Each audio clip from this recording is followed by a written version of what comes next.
The word company, it's based in Latin. Somebody at one point said, hey, we got to get together and get stuff. Let's call it a company. And you know what the word company is based on? Compagne, which is to break bread. Oh. Isn't that fascinating? I never knew that. I'm a Christian, so the breaking bread, the breaking of the bread. But the idea that we sit down and break bread together is never a virtual thing. We want to get together and actually spend time, break bread together, get to know one another, touch and feel. TDW fans, we are so excited to have Patrick Lencioni join the show today. Pat is one of the founders of the Table Group and the author of 13 books that have been translated into 30 languages, sold over 8 million copies. This is a dream come true for us on the show. Throughout his career as a consultant and entrepreneur, Pat has focused on leadership, teamwork, and organizational health. And his latest book, The 6 Types of Working Genius, helps leaders, professionals, and entrepreneurs discover their innate gifts and what leads them to work dissatisfaction and or burnout. The Wall Street Journal called Pat one of the most in-demand speakers in America. He has nearly 200,000 followers on LinkedIn and 3 podcasts. Alex and I don't even know how you do it because it's hard enough to do one in our mind. 3 podcasts at the table with Patrick Lencioni, the 3-Minute Reset, and the Working Genius podcast, bringing your insights and your beautiful work to life. Pat, welcome to TDW. Thanks for having me. This is going to be fun. Let's dive in. We are hyper-focused on the disrupted workforce. The last 4 years have been nothing but disruption, waves of disruption, and it continues. What do you see as the biggest challenges for the modern workplace today? I don't want to be tactical about this, but I think this whole concept that people don't have to be together to get things done is crazy. I was a believer in the disruption earlier, like, hey, give people flexibility to work at different hours and to come in at different times and do. So I was always for that. But it seems like we went the other way. It's like, you don't even have to know people to work with them. And every time I hear somebody say, oh, we're just as productive from home, I just want to say bullshit, but I can't say that because that's not a nice word, but it's not true. And now, but again, do I love the fact that people have flexibility and when they have stuff with their kids, they could do that. And when they want to adjust their commute or do this, I love that. But the idea, I talked to a guy, an executive, a guy I know, who at one of the big high-tech companies, Yeah. And he runs a department with like 400 employees and he goes to work twice a month. Whoa. And I'm like, come on. We are 3-dimensional human beings. Yeah. And so anyway, I think that's a big one. I mean, in 4 years, we have kids that have come out of school and have never worked in a company that had them come in more than once every 2 weeks. Remote first. And I look back at my first job and think about how much I learned just being there and being with people and seeing them at their best and at their worst. So I think that is a huge problem that pendulum needs to swing way back the other way. Do you see anybody that is really leading the way for creating a healthy, thriving culture over Zoom or over Teams? Have you encountered any company? No. Full stop. Full stop. I mean, it's just, again, it defies the laws of human nature. It's like saying, do we see people that have really good marriages, but from Tokyo to New York, and they met when they got married, maybe, and then they get together twice a year for a week for vacation. But I mean, and then they have sex robots now. And I mean, it's like, not that sex is a definition, but it's like, we cannot recreate the human experience. Now, some people are better at it than others, no doubt. Wait, are the sex robots just particular to Tokyo to New York relationships, or is that yes, that's the only sex portal they've built so far. This conversation's off to a great start, Pat. I gotta say.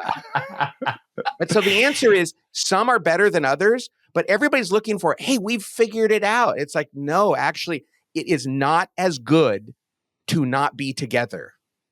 And there will never. Now, yes, there are companies that have better cultures that are never together than companies that are together all the time that are wildly dysfunctional. Being together alone isn't what it is. But I've been doing this work for almost 28 years now in my company. And being in this, we called it the Table Group, my company, because we know that the best piece of technology that's ever existed and ever will exist is the table. You sit down around it and you work together. Now, can you do good things when you're not together? Yes, but you can't completely replace it. And we're trying to figure out, it's kind of like Jack Ma, the guy in China, said, oh, one day a computer will be a CEO. Like, and it's like, that's so stupid. It's like, really, human judgment, intuition. It's like that there are people that actually believe that it's called artificial intelligence for a reason. So anyway, you have a lot of young listeners, I know, and if they're out there thinking, yeah, we're the smart generation, we can do it without being together and without human interaction, it is not going to go well. Yeah. Well, and we've seen that historically. It's never worked. Don't get me wrong. Technology is phenomenal. Wonderful. It's doing amazing things for humanity, but it's never been able to take over and drive. It's just doesn't. Exactly. Like, I love that my son, who's in college, I can now FaceTime him and talk to him in ways that when I went to college, literally we had one phone in our dorm and we had to go to the phone room to use it. There were no cell phones and all that. Yeah. I'm 58, it sounds like I'm 112. But so I love technology and I love that we can do this remotely and all that. But to think that, hey, we don't even have to do all the other stuff anymore is crazy. Yeah. Well, it's so interesting because look at the three of us. We are having a really interesting, dynamic conversation. We've created a container with the intention of serving the greater good, of helping people understand these concepts, of bringing your work to life. And at the same time, I know at the end of this, I'm going to wish that we could go out to dinner tonight. Right? Yes. That we could go out to dinner tonight, that I could shake your hand, that I could give you a hug, that I could say, Pat, that was so great. What do you think about this? That, perhaps we could have a conversation that feels even more unscripted than this one. That there's a pageantry that exists in this world. Yes. Yeah. And it's interesting because like in the workplace, it's the things that happen in between the meetings. Almost every good thing in a company happens that you leave a meeting, you're in the kitchen or you're standing around and somebody goes, hey, I was thinking about something. You didn't plan for it. You didn't mean for it to happen. It wasn't on an agenda. But when we take all of those incidental interactions out, we lose a lot. I call that organizational connectivity. So it's those interactions that create a special beginning of a bond, rapport, trust, that creates connectivity across an organization where someone would pick up the phone or chat or whatever in a way that they wouldn't before. And I agree with you, in a remote first organization, building that kind of connectivity gets really hard. Yeah. The word company, it's based in Latin. Somebody at one point said, hey, we got to get together and get stuff. Let's call it a company. And you know what the word company is based on? Compagne, which is to break bread. Oh, isn't that fascinating? I never knew that. That is, and I'm a Christian, so the breaking bread, the breaking of the bread. But the idea that we sit down and break bread together is never a virtual thing. And so we want to get together, Alex, and actually spend time, break bread together, get to know one another, touch and feel. I can send my sex robot over to you and dial it down to just hugging, But again, this is not how funny. My building told me I had a delivery this morning. It's so scary. They're actually building these things. I know. And it's like, how horrible is it? There's people in life whose sense of intimacy is going to come from a doll. Pat, the thing that I've called out on several of our podcasts is, as AI gets to know us better and better, we are moving toward a world where the entity that knows a human the best will be an artificial entity that knows you better than your parents, that knows you better than your friends. And what's going to happen is an artificial intimacy will naturally start to begin to form, because the human will go, well, the person that knows me the best is my AI. I mean, we're headed that way right now. I know it truly is. And I love when I hear these people that are in technology saying that this is frightening. Because when they're saying it, we all sense it, but then there's people really close to it going, oh, this is scary. Yeah. We have to stop. And, I hope, and God help us. God, please help us. I want to stick with AI for a second, since we went there. I want to hear more about your take on AI in the workplace, because you said rather famously regarding what companies and leaders need to thrive is, quote unquote, lasting success won't arise out of better AI luring talent with dubious promise of purpose. It will come from building cohesive teams and improving organizational health. That sounds like something I said. So As you were reading, I was like, oh, was that from me? That I would say that. Oh, I did say that. Oh, that's great. Yeah. I don't think most people really understand what AI is. And I'm not an expert on it. I just know I've heard enough experts say that we gotta be way more cautious than we think. Yeah, put up some guardrails. We've been using AI quite a lot. We've been diving in. We are really bullish on it for productivity and the idea of how it can be a powerful sidekick to us in a lot of ways. And at the same time, I think one of the greatest risks is that so few are programming AI for so many, and that you are basically beholden to the consciousness or the conscious level and the experience of the team that's doing it, and how that's going to impact your experience with it, how you interact with it. So the quality of the data, the quality of the programmers, the quality of the intention, it's absolutely paramount. And we do not have any globally prescribed guidelines for how to do this in a way that is truly thoughtful and massively inclusive. And those are the dangers I think a lot of folks are talking about. Also the issues of, bad actors. And, we've talked about, many different ways that, AI can create, fake work or fake bosses or embezzlement. I mean, there's definitely a lot of challenges with, how it can be used for nefarious purposes. And we're paying attention to those as well. So it's and I love what you said there, but there is bias built into it by the people who create it. That's the thing. People think, oh, it's just totally new. No, it never is. And people can use it for really bad things. I mean, so the 5 dysfunctions of a team was one of my early books. Really bad people called us, and not bad people, because people doing bad things called us and said, we want you to work with us and help us use and we'd be like, no. Yeah. Why not? We're like, because we don't believe, I don't want you to be better at that. Yeah. And there's a moral, we want good still exists, and we need to be using things for good. And I like what you said about it. It's a sidekick. AI should never be Batman. It should always be Robin. Yeah. Yep. We have a slide. The problem is, what's that? We literally have a slide with that on it. Those characters. No way. Where Batman is wearing the AI emblem, and where Robin is wearing the AI emblem instead of the Robin emblem. We literally have a slide. That is awesome. Yeah. And we used AI to generate the image, by the way. You used AI. But it was, it was not the driver. You asked it to do something for you. When it starts telling you what you should be doing, that's when it becomes Batman. Yeah. And Pat, I do want to honor, your moral compass and appreciate, as you've shared on the show, you draw the line at sex bots. So I think we have a good baseline there. I just have it clean my house. That's it. Now let's stay with the 6 types of working genius. It aims to help individuals understand their natural strengths. And we are huge fans of the strengths base. Let's focus on what we do best. Let's get other people to do those other things, so we're not doing something that we hate, so we don't burn out and all that sort of thing. We want to know the unique origin story, because if we understand this right, you were in the pandemic when this started to germinate. Yeah. So it was like 2.5 months into that. And we have a small company, although we are in California, so we were risking death by going out, because we could have been captured and killed. But we all went back to work and said, listen, you guys, we're all fine. We're going to be safe.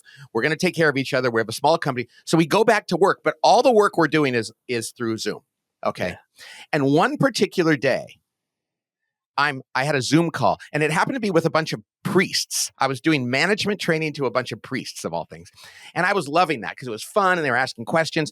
And then afterward, I got off and I had to have a Zoom call with the people who organized that meeting. And I had to give them some difficult feedback and push them to do stuff. And I was really grumpy. And then I got off, and me and this other person in the room started planning this podcast we were working on. And I got really excited. And this is how I worked too often. I'd go from excited to grumpy to excited within an hour. Wow. And this woman that worked with me, Amy, she said, "Why do you do that? What happened? What's going on with you? Why do you do that?" And I said, "I don't know, but I've been doing it for 20 years and I love you. I love these people I work with and I love what I do. So why do I get grumpy?" And I just wanted to figure it out. So over the course of the next 4 hours, by the grace of God, I had a whiteboard and a pen and I was thinking about it. And these actually it was 3 circles, and then I divided them in 2, came up, and I realized, oh my gosh, the problem is there's all different kinds of work that are required from me in running a company and doing everything. And I only like 2 of them. And 2 of them, okay, I don't mind if I have to do that, but if I have to do it every day and I don't get to do the 2 I love, that's bad. And then there's 2 that I really hate. Yep. And if I come to work and spend all my time, and I was realizing like, oh my gosh, you guys, look it's that one over there that every morning I come in and we think that I'm supposed to do that and I don't like it.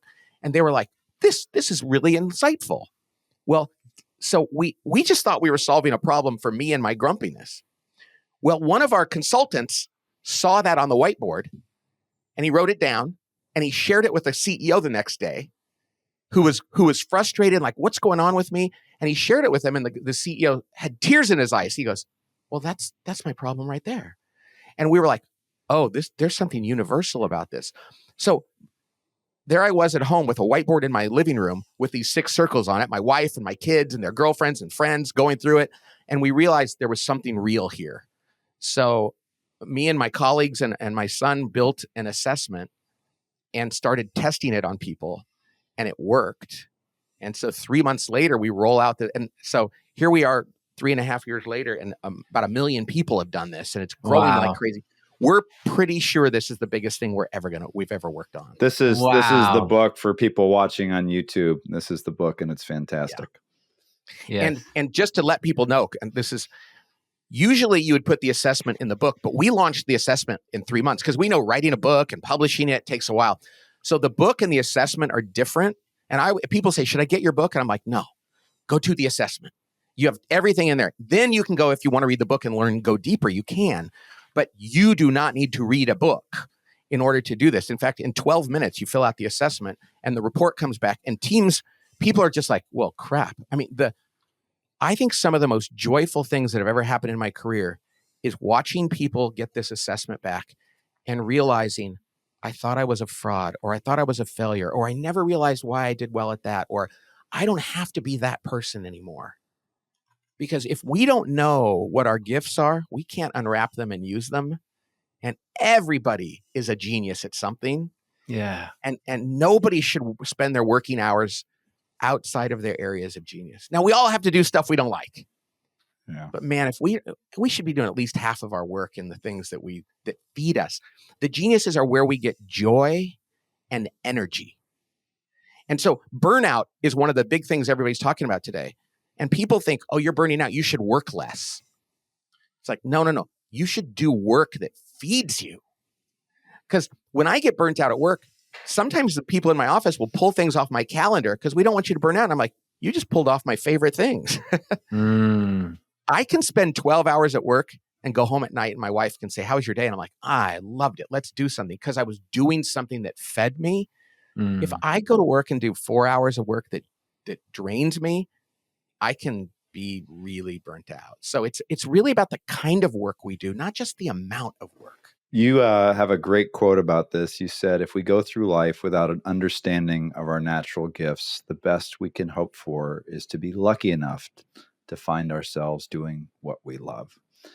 And you are lucky. You are taking luck out of the equation. You're bringing data and rigor and codification to this process. I think everybody wants to hear what are the 6 types of working genius, but maybe you could bring them to life through the lens of how you yourself scored. I'd love to hear, what are your 2 genius areas? Where are you competent? As you said, hey, I can do this for a while, but after too many days, I'm bored. And then what are the things that drain you? Sure. So my working geniuses are invention, which means coming up with a new idea from scratch out of nothing. I love that. And you know what I love? One man's trash is another man's treasure, or woman. Other people hate it. The very thing I love the most, I'll go to somebody else, hey, do you want to do this? And they're like, No, that sounds like death to me. I'm like, what do you mean? It's the most fun I have at work. And it's like, oh, so the thing I love, another person would go, do not make me do that, which is beautiful. Yeah. We celebrate. So I love to invent things. I do it all the time. I do it at home. I do it at work. It's not always necessary or appropriate, but I naturally love to invent things. My other genius is called discernment, which is I love to rely on my gut. Like it's like pattern recognition and intuition and instincts. I like to look at things and go, I think that's the answer. And it's so hard for linear thinkers because they're like, well, how do you know? And I'm like, I don't know. And like my kids, it drives them crazy because they're like, you're right again, but you don't even know why you're right. And I'm like, no, my gut was telling me that's the right answer. So I love invention and discernment. I'm an ID, which I'm what's called the discriminating ideator, which is I come up with ideas, but I vet them while I'm coming up with them. So my first pass at something is a lot closer than for most people because like if I write an article, my first pass is like pretty darn close. The editing doesn't do me much. So I get about 85% of the way there on my first pass, and then I have to give it to somebody else who's really good at editing. So that's what I am. Now, let me tell you what I hate, what drives me crazy. So we like to talk about your working genius is like hot coffee. Pour it in a Yeti mug and screw the lid on tight. It'll stay hot all day. That's your working genius. Your working competencies, the next things that we talk about are what we're okay at, but they don't feed us, but we can do them. That's like pouring coffee into a Starbucks cup and putting a lid on it. It'll stay warm for a while. Your working frustration, which is the thing that drains you of joy and energy, is like pouring coffee into a cup that has a hole in the bottom. It's gone. And for me, my hole in the bottom things are what's called enablement and tenacity. Enablement is the genius of being able to hear somebody say, I need help, and saying, whatever you need from me, I'll do it. It doesn't matter. If you need it, then I love doing it for you.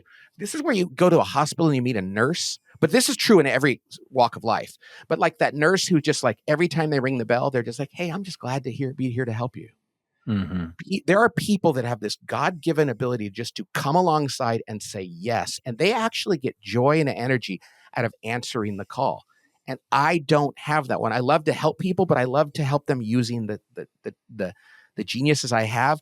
People with enablement love to just help. And I don't have that one. The last one is called tenacity, which is the genius of just finishing things. People that like wake up every morning and they go, I hope I have a list of to-dos and I have to cross them off and make my goals and meet my targets. Now that sounds like nuttiness to me. Who would like that? But I have employees who I'll say to them, hey, just figure out what you should do and whatever, it'll probably be fine. I don't have to give you an objective. Just do your best. And they're like, you're killing me. Yeah. Give me a target, give me a deadline, give me parameters, tell me what you want me to do, and I will knock that thing out of the park. I have no tenacity.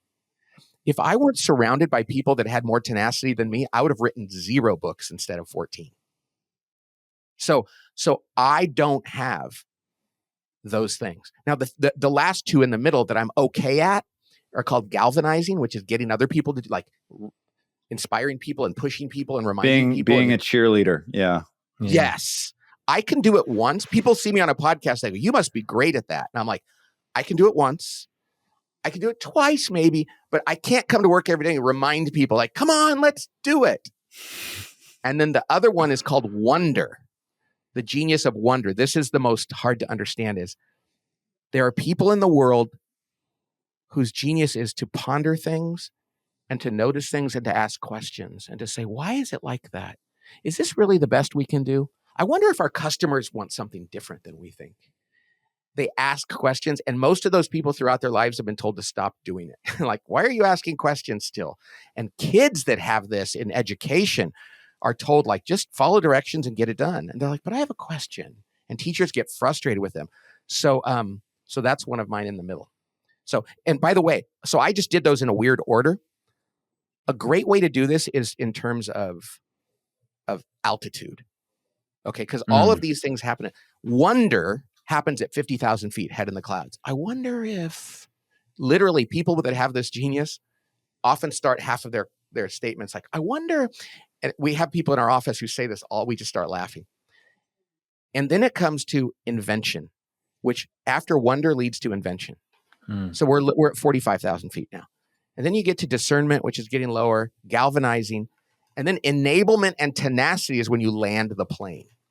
So some people love the work that's like implementing things.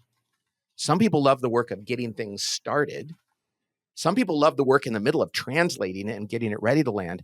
And if you don't know what people do, we probably have them sitting in the wrong seat on the bus. So many leaders are firing people for the wrong reason. So I want to tell you a story. I'm sorry, I'm talking so much here. We've heard these stories a lot. We had a guy that was going to fire his head of sales, this wonderful woman who had great values, fit the culture. She always made her numbers. Her employees loved her. Her customers loved her. They had to rethink their strategy. She couldn't do it. He'd say, you need to change the sales strategy. And she's like, I just don't know how. And he almost let her go. They took the working genius and he said, oh, so you don't have any wonder or invention? She's like, I have zero. But you're good at enablement and tenacity. That's how you get things done. She goes, yeah. He goes, let's find somebody else who has invention. They found a guy from marketing who came in for 3 hours, helped them come up with a new sales strategy. He said, Pat, I almost fired my best employee because I thought she had to be good at everything. So many people have let people go who are cultural fits, who were just either in the wrong seat on the bus or they just were lacking one thing. And once you know that, we had a guy that said he was going in for a performance review. He thought he might get fired. He had a horrible year. He showed them his working genius because he took it the night before, and they looked at it and they said to him, hey, you're in the wrong job. No wonder you've been doing so bad. And then they said, we have another job in the organization that would be a perfect fit for you. He goes, I got promoted instead of fired because I was able to tell my manager what kind of work I'm great at and what kind of work is hard for me. Man, to think about all the human misery and guilt and frustration that we could avoid if people could just understand one another and help people understand them. So that's what this is all about. It's 2024 and we're mid-year and we're still having these moments of not understanding one another and not the inability to maximize and unlock the talent and potential of people and organizations. That's fascinating. Yeah. And the tragedy of because we don't see that. So I had a pastor call me right after we launched this. He called and said, Pat, I thought I was a fraud for 20 years as a pastor. I'm like, why? And he goes, I can't write a homily or a sermon to save my life. My friends will go for a walk in the woods and come back with a 3-part series and all these ideas. I couldn't do it. And I thought, I must be a horrible pastor. I should not have been one. I'm a fraud. I have to just cover that up. I looked at his working genius and I said, do you like counseling people one-on-one? He goes, oh yeah. Grief counseling, people come in with problems, marriage. Oh yeah, I'll spend all day with them and I'll help them. I'm like, yeah, that's your genius. You know, that guy that writes the great homily or that he can't do what you do. Yeah. And everybody's walking around in this social media culture going, why can't I do what he does or what she does? And it's like, yeah, because they can't do what you do. We all need each other. Yeah. And that's why being in the office together, to bring it full circle, we need to be with other people who fill in our gaps. Yes. Yeah. Yin and yang. And you know, I love Strengths Finder, but I love Weakness Finder too. It's like when people can say, I suck at this. Are you good at this? I want to hug you, celebrate you, and invite you to do something that I can't do. Quick personal story, if I may, Pat. So Nate and I both took your Working Genius assessment. We think it's fantastic. I can't wait to hear. Yeah. I am, my genius is galvanizing and enablement. So I am the cheerleader and the caregiver, right? Totally. And my competencies are wonder and discernment. I've got it right up here. And I'm looking at it. And my frustrations are invention and tenacity. Now, I want to talk about tenacity because this was very interesting to me. I consider myself to be a very resilient person. I do ice plunges on a regular basis. I've pushed myself in the gym and in athletics and weightlifting over the years. I have challenged myself to just pack my schedule and get through really long, tough days. And, you know, Nate and I were building this business for the last 4 years, and it's been pushing, a boulder uphill as entrepreneurs and a lot of hard work. Not to mention, I'm in a 4-year long distance marriage. I'm not going to get into the reasons why, but my wife is unable to come to this country. So we're not using sex bots, by the way. I don't want to ruin the joke, but just so you know. But airplanes, you are using airplanes. We are using airplanes. And yes, being together is much better than connecting over Zoom, 1,000,000%. But what's interesting to me is that I consider myself to be a very resilient person. And at the same time, I've experienced a lot of burnout, especially in the last year or so. And so I was curious to kind of ask you about that, because my aha moment was, I've trained myself to be really tenacious, but it's exhausting. That was my takeaway. Is that right? Oh, yeah. So there's two things here. So I have tenacity as my lowest, right? So I never got a B in high school, and I got almost straight A's in college. But that was because for two reasons, and this you can relate. One, it's a virtue to decide to do something even when you don't want to, because you know it's the right thing to do. So I didn't study really hard in college because I loved it. I studied really hard because I felt like I've got to get a job. I came from a kind of a poor family, and so I needed to do that. But there's another thing, and that was I have these wounds growing up that if I didn't perform, I was going to be not seen. And I don't want to be like overly touchy-feely here, but the truth is, since I was a kid, very early on, it was like, if I'm perfect, then people will notice me.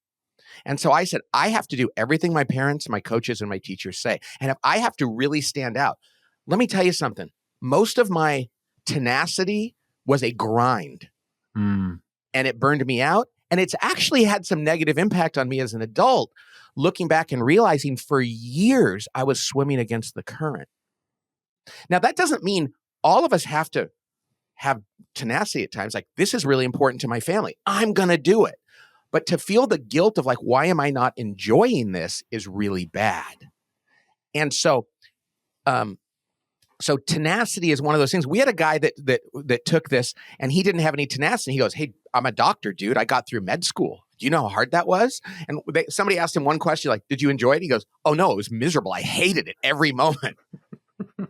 Some people will go, "I love waking up every morning, lifting weights, doing everything because it's what I do." And if you tell them they can't, they're going to be really sad. So you've made yourself do something, Alex, and that's great. But I love that you said, but it wasn't like out of sheer joy. I have a great story for you.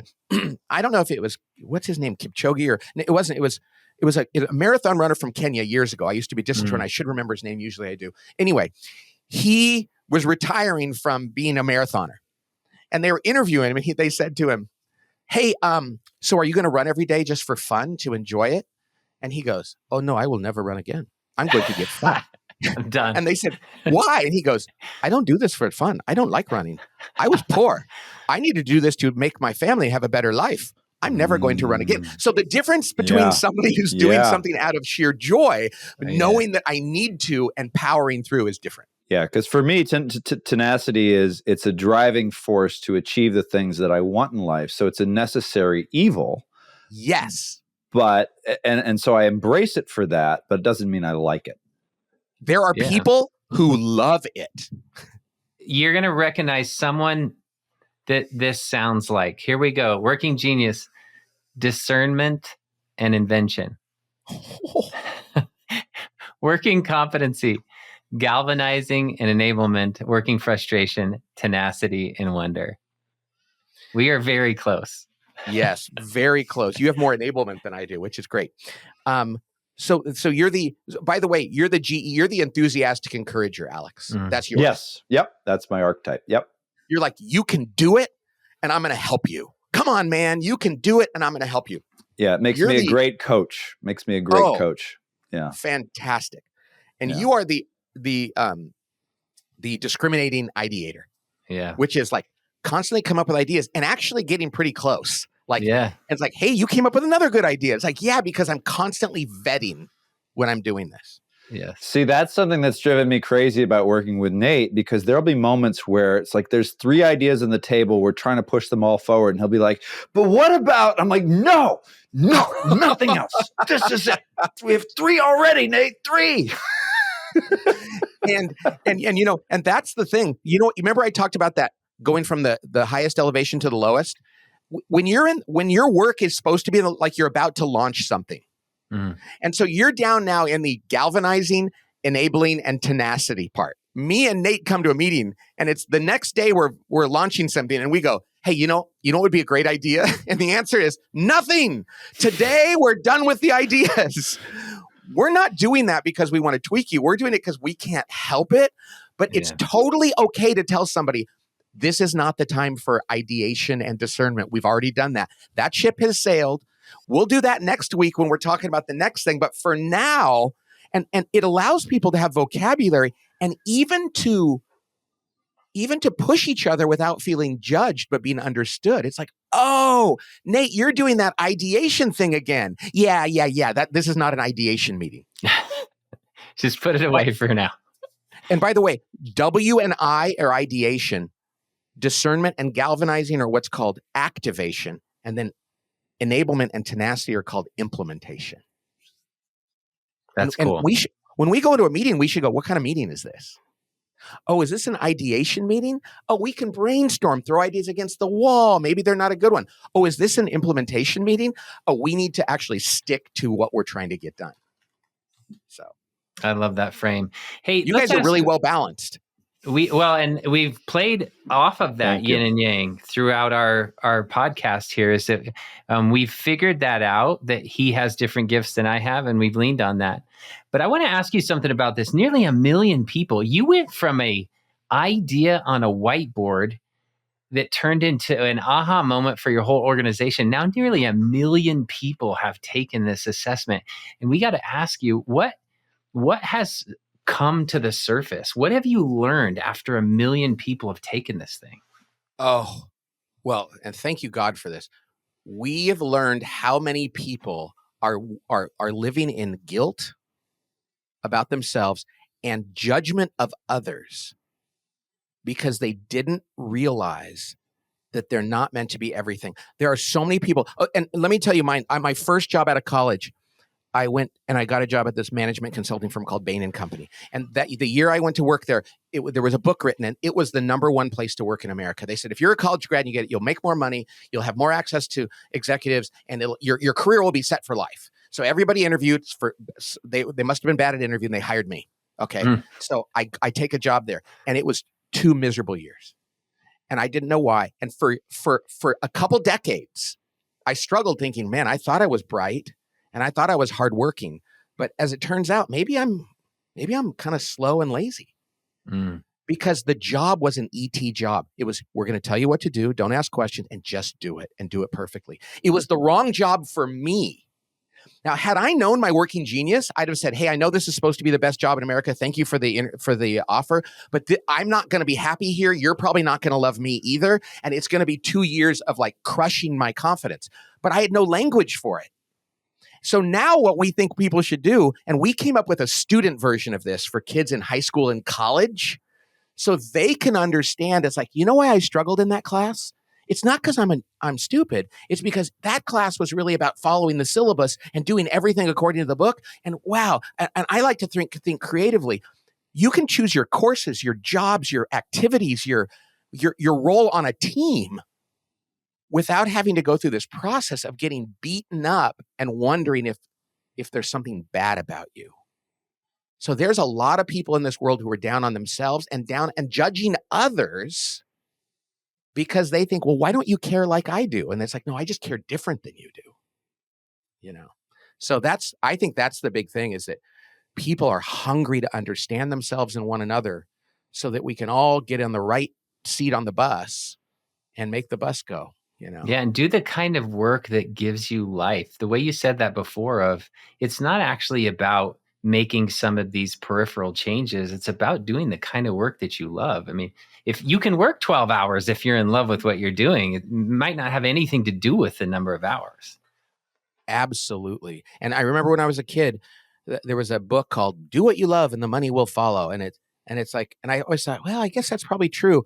We are not meant in this world to, when people say, well, I'm going to become a lawyer or a doctor or an accountant or whatever, because, I know that's paying well and my parents did it. And one day I'll retire or I'll have a boat. And on the weekends I'll go, it's like, no, we're not meant to go to work.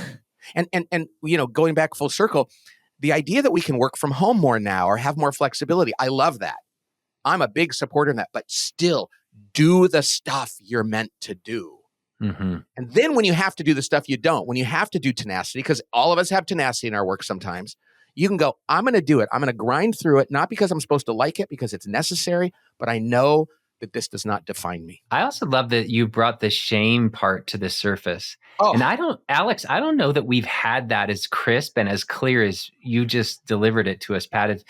You don't have to sit in shame. You don't have to sit and feel shame or that I'm not good enough. You actually just might not be doing what you like to do. And if you can flip that switch, it could literally change your entire life and career trajectory. That's beautiful. Absolutely. I have 4 boys, and my youngest, who's graduating from high school this year, I'm going to be an empty nester and going away to college. When we figured out what his working genius was, we were like, oh, so he's never going to be that kid who goes to calculus class and grinds through it. Now, he did his best. And I would say, I'm really proud of how hard you're working. Something none of my kids, they all did well in school. Hopefully for not wound reasons, but because they did well in school. But he got a C in a class his senior year, and he worked so hard. And I said to him, I think that you getting a C in that math class, I saw how hard you worked. Yeah. So I'm really proud of you. But it's because I know who he is and that doesn't come easy to him. And so what a great thing in management and parenting in to ourselves and our spouses. My wife is a WI. She's the top 2. She's an ideator completely. When she read my book, she was on a plane with me and I had her read it, before it was published, of course. And she turned to me. I said, what do you think? And she said, I loved it and I'm pissed. And I said, why? And she goes, because I have been feeling horrible about myself for years, because as a mother, I really struggle with the laundry and the driving and the maintaining of the house. And I never had language for that. And I have friends who love it. They can do all that in their sleep. And what's funny is for years I'd say to her, Laura, why don't you outsource that stuff? We can have somebody do that. And she said she felt too guilty. And when she read the book, she was like, oh, I shouldn't have felt guilty for not liking that. Just because I'm a mom doesn't mean I'm going to like the same parts of being a mom. 2 moms don't do it the same way. 2 teachers don't do it the same way. 2 CEOs don't do it the same way. It depends on how they're wired and the gifts God gave them. And so I love watching people see the reality of who they are. And anyway.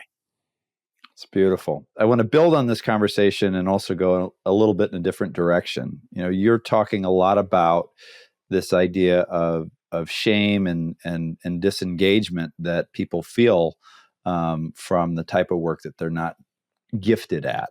And disengagement in the workplace is a huge, huge problem today. And you wrote a fantastic piece for the chief executive that I would say I quadruple clicked on because I was so drawn in by it. And it was called How to Sow Unity in a Time of Division. And in your own words, the problem is the increasing number of employees in the US and other parts of the world who feel rejected, alienated, excluded by companies that once embraced and respected them. And I would love to know, beyond what we've described as, people not being in the right seat through the lens of the 6 types of genius, why do you feel this is happening, and what must leaders do to create a strong, unified, and inclusive culture today? Yeah, this is a very different thing than what we were just talking about. This has to, and it's really accelerated in the last 5 years. People used to go to work and say, okay, do I fit the core values of the company? And by the way, I'm a huge believer in that. And really good people don't belong at every company. Like if you want to be a flight attendant at Southwest Airlines and you don't have a sense of humor and you can't make fun of yourself, that's just not the place to work. And that's good to go, oh yeah, that would feel bad to me. It'd be silly. And other people are like, I would love to work there. So core values is how we should be hiring people. and we should be attracting them that way, and we should be repelling others. So I love to joke about I like to say, you should be brutally intolerant of violations of your core values. In other words, if you work at Nordstrom and a person goes, I really don't care about customers, and they should go, oh, you're not going to like it here. Or maybe you should go find a job someplace where you don't have to do that. That's good. That's what makes a company good. But what's happened recently is that companies have then started taking on sponsorship of or speaking out on social issues that weren't aligned with everybody in the organization. Mm. And what they didn't realize, it's like, hey, you know something? Not everybody agrees with this. If it's not one of our core values, then what we're essentially saying to them is, hey, we are adopting this social issue. And I don't even like to say, because it doesn't matter which one it is.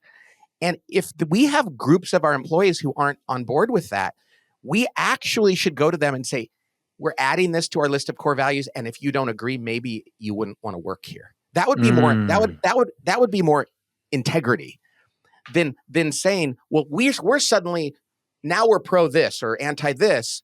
Well, what about the people in the organization who don't agree with that? And essentially what they're saying is just keep it to yourself. And so what I say in there is, if you're a CEO, either have the courage to back off those issues and realize, hey, we're actually alienating some of our employees, or have the courage to invite those people to leave because it's not going to be comfortable for them. But we can't have our cake and eat it too. And I've talked to so many employees who go, gosh, when I joined here, they told me what the company was all about. I love what we do and I fit the values and I was really thriving. But now they said I have to agree with them on this, which has nothing to do with our business. And you know what's interesting about that? Yeah. From a marital perspective, marriage is hard and you're constantly evolving in the arc of your personal life, in the arc of your marriage or your partnership or however you define yourself. But one of the things you're saying, which we all do, is we come back and say, have our values changed? Are we still aligned? Let's talk about this. Where are you now? Where am I now? How can we come back together on this thing? And what you're saying is, at an organizational level, we're not doing that. We're just kind of going, yeah, well, I'm going this direction. See? Yeah. Yes. Part of the reason why people are finding this so reprehensible is because Gen Z and millennials now, especially post-COVID, are looking for work to mean much more than a paycheck. So these incongruencies with values matter more than they ever have before. And I think that, to my mind, is a piece of this equation of why they feel so allergic to the sociopolitical grandstanding. I think what happens is, because when you talk to CEOs about this, they're like, a lot of them will say, oh my gosh, how did this happen in my company? I feel like I've been hijacked. And it's like, what happened? What happens is they get some group of employees, and I think human resources has been particularly broken in this, and they go, we have to take a stand. And then they're like, oh gosh, I feel like if I don't, I'm a bad person. And nobody said, well, there's two ways to look at that issue. And a whole bunch of our employees see it in a different way. So taking that stand is actually telling those employees that there's something wrong with them. Whereas if they did what you guys just said and sat down and said, hey, can we talk about this? Yeah. So, and there's certain things that you're like, oh yeah, okay, of course we all agree with that. But there's so many nuances, and companies weren't very nuanced. They were rushing out to say, yeah, we're behind something too, without recognizing that a huge portion of their employees were being alienated. Pat, we want to take you into a speed round, and we're going to ask you 5 questions. Is it like trivia where I can win a prize? Yes, exactly like that. And we're going to ask you to answer them in 60 seconds or less. And I'm going to kick us off, and I'm going to ask you, Pat, you are married and have 4 sons. Nate and I both have kids. How soon did you start talking to your sons about the ideas in your books? Pretty early, and they weren't interested. Yeah. And because I live my work, and I had to be okay with that. And what's amazing right now is my sons will come home from school or work and go, oh my gosh, one of my friends was reading your book, Dad. And he said it really changed him. And so I looked at it and there's some really good stuff in here. So you can't be a prophet in your own backyard. That's from the Bible. And your kids will never go, and they'll learn it later, and you'll go, wow. But one of the most humbling things in life is to be a best-selling author and give CEOs and other people advice that your kids are totally disinterested from you. So I talked about it. I kind of came to realize that they couldn't learn it from me, and that's a humbling experience. Yeah, it is a humbling, but the social proof brought them back. So what are the simple things in life that ground you and take you to your happy place? It's prayer. It's like, and every day I'm reminded of this. Like when I get out of bed, I pray. And when I don't, if I'm like, oh, I'm too busy or I got all these other things, I'm like, what's going on? So for me, and this morning, my wife and I went for a walk with the dog and prayed. And then I did my prayer, and everything changes. And then, like, because I'm the doofus that I am, sometimes I forget or I decide, oh, I'm too busy to do that. So prayer, and then I have this thing that I use. I've never talked about this on anywhere, but I'll tell you guys. I've told my kids and you guys now. There's 5 things. It's like prayer, exercise, eat well, recreate, and sleep. And at the end of the day, when I look at that, I go, check.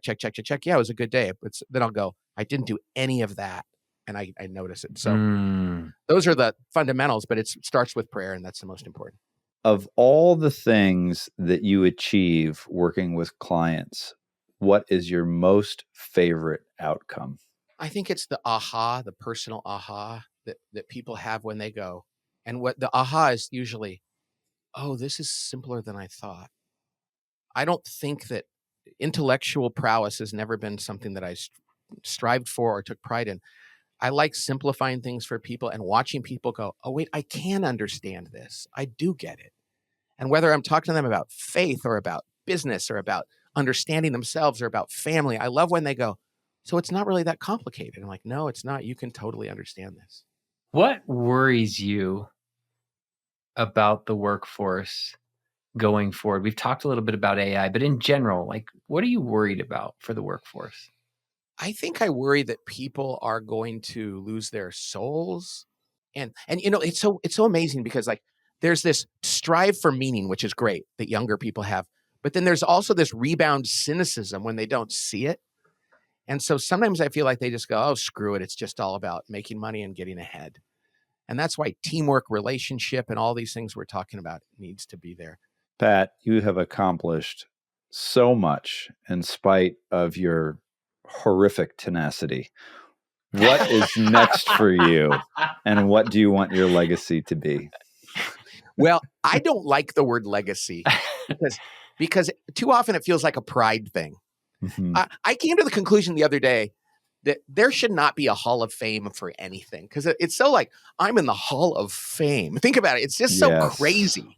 Yeah. So, but I think the most important thing I'm going to be working on next, and I think this will be the most so far. I'm really exploring this idea of wounds and helping people understand, like, hey, what are my wounds and how do they impact me? And maybe I need to stop using it as a wound is not a superpower. It's actually something to be aware of and guard against. And so many of us grow up and our wounds become the things we succeed through, and then we're trapped. So I think that wounds are the thing I'm most interested in exploring next, because every time I talk to a leader or anyone, they're like, oh, I know there's something there and I want to understand it. I love that. Yeah, this has been amazing. Thank you for giving us your discriminating ideator wisdom for nearly 30 years. And these gifts have meant the world to individuals like me, and certainly to teams and organizations across the world. But it's more than that. It's this way that you're helping us see that we all have gifts. And if we can find those gifts, it literally is the light turning on, and the shame and the wounds and the I'm not good enough can start to fall away, and we can become the next best version of ourselves. And I will leave you with one last thought. My son plays competitive soccer, and his coach, a separate coach, said to him, your gift, the gift that you give in this team is this. And for him, it's passing. The minute that conversation was had, his whole world changed. And I can even feel emotion coming up around it. It was like the light came on for him and he could be his full self.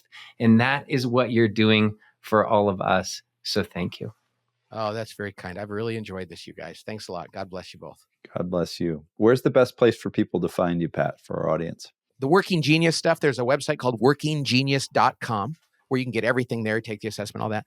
And then my company is called The Table Group and tablegroup.com. And you can find out about our podcast and books and yada, yada, yada on both of those places. Fantastic. Thank you so much. Thank you. It's been a real pleasure. It's been a blast for me. I really enjoyed it.